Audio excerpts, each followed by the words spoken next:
Sabah komited perkasa kesejahteraan rakyat antara fokus negeri di bawah bayu petang ini. Perkembangan lanjut bersama Magdalena Depol di Kota Kinabalu. Silakan. Baik Farhatul, kesejahteraan rakyat kekal menjadi agenda utama pentadbiran negeri.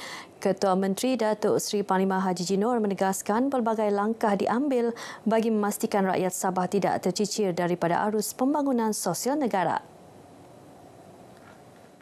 Lebih RM162 juta diperuntukkan kepada Kementerian Pembangunan Masyarakat dan Kesejahteraan Rakyat Sabah tahun ini bagi melaksanakan pelbagai program sosial yang memberi manfaat langsung kepada rakyat. Daripada jumlah itu, RM76.29 juta bagi membantu golongan orang kurang upaya, warga emas, ibu tunggal, kanak-kanak serta anak yatim.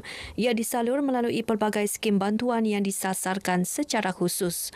Dato' Haji Ji berucap merasmikan program Kembara Kasih Kementerian Pembangunan Wanita, Keluarga dan Masyarakat KPWKM 2025 dan perasmian Pusat Sokongan Sosial Setempat PSSS Bergerak Sabah di Tuaran. Katanya RM956,000 pula diperuntukkan untuk program-program kesejahteraan rakyat meliputi aspek kekeluargaan, kepenggunaan, pembangunan wanita dan gaya hidup sehat.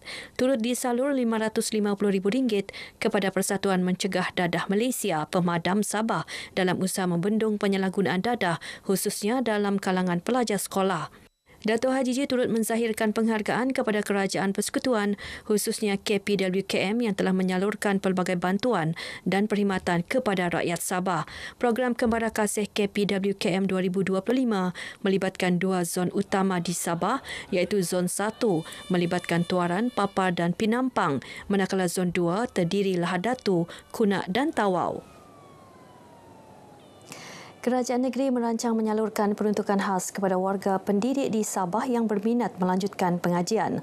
Langkah itu merupakan antara usaha untuk menggalakkan para guru menyambung pelajaran sekaligus membantu meningkatkan mutu pendidikan masa depan.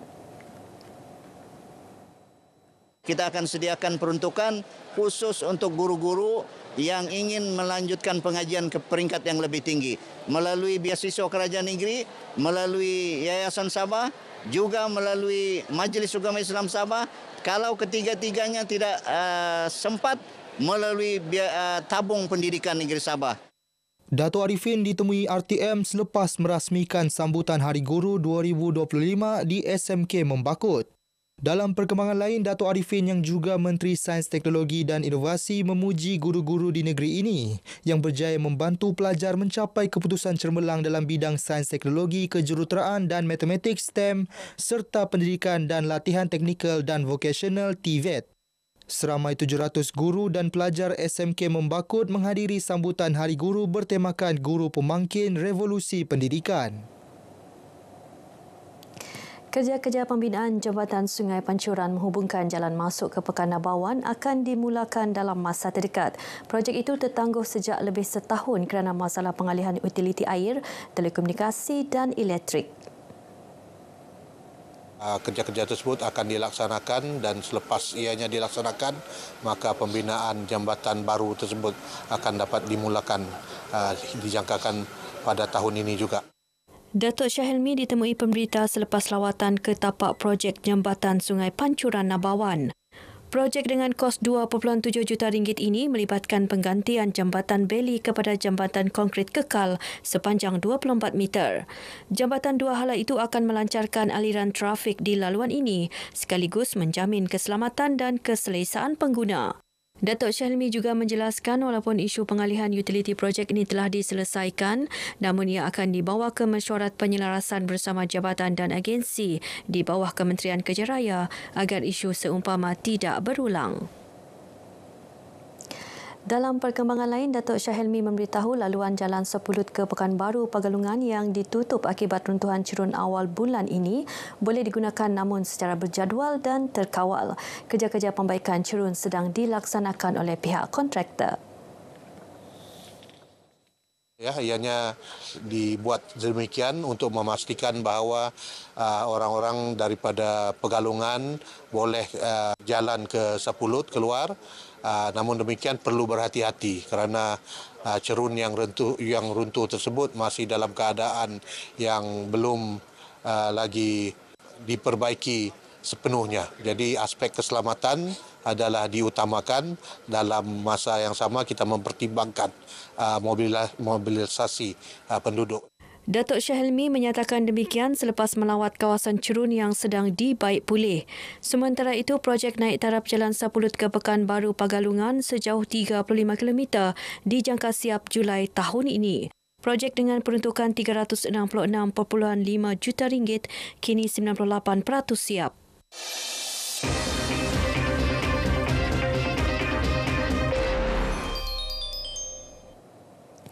60 orang suku kaum Murut Dayak dari Kampung Labang, Kecamatan Lumbis, Pensiangan Indonesia berpeluang menikmati kemeriahan sambutan Pesta Keamatan di Nabawan. Rombongan tersebut diketuai Lumbis S. Sos MM selaku Camat Lumbis, Pensiangan Indonesia. Ikuti perkongsian Dulis Simon.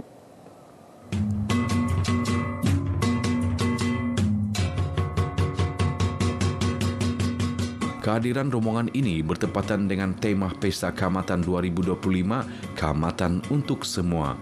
Untuk sampai ke sini, rombongan ini perlu menyelusuri Sungai Tagol, Longongon menggunakan bot selama 6 jam dari Indonesia. Kehadiran rombongan ini amat dialu-alukan penduduk yang meraihkan Pesta Keamatan 2025 peringkat daerah Nabawan dan daerah kecil Pagalungan. Ini menunjukkan bahawa ada tali persaudaraan juga silaturahim di antara kita dan kita saling bertukar pendapat dan juga budaya-budaya yang kita ada persamaan itu kita kongsikan bersama. Bagi pihak masyarakat terutama sekali daerah Nabawan, daerah kecil Pagalungan, rakonoi natangan nupahakak takau intor rakonoi jiran tetangga takau Indonesia. Jadi itu kono suku kaum Murut Dayak kan, jadi alancano sentiasa itaka mengingati rakono hubungan kekeluargaan.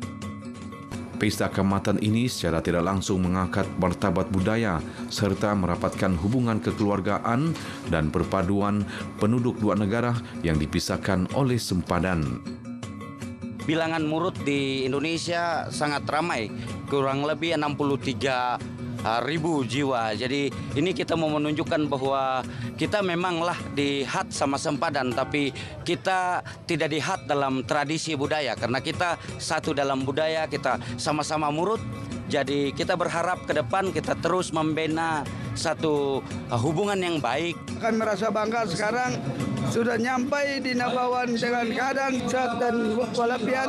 Walaupun kendala-kendala yang air besar, kami tetap jalan untuk melaksanakan, untuk berkunjung kepada keluarga-keluarga yang ada di Malaysia. Tahun depan, rombongan dari Nabawan dijadwal mengadakan lawatan balas ke Kecamatan Lumbis, Indonesia. Walaupun berjauhan, walaupun sepadan memisahkan kita, keamatan tetap menyatukan kita. Keamatan bukan hanya satu pesta, ia lambang kasih sayang dan budaya yang merentas dunia. Dulis Simon, RTM.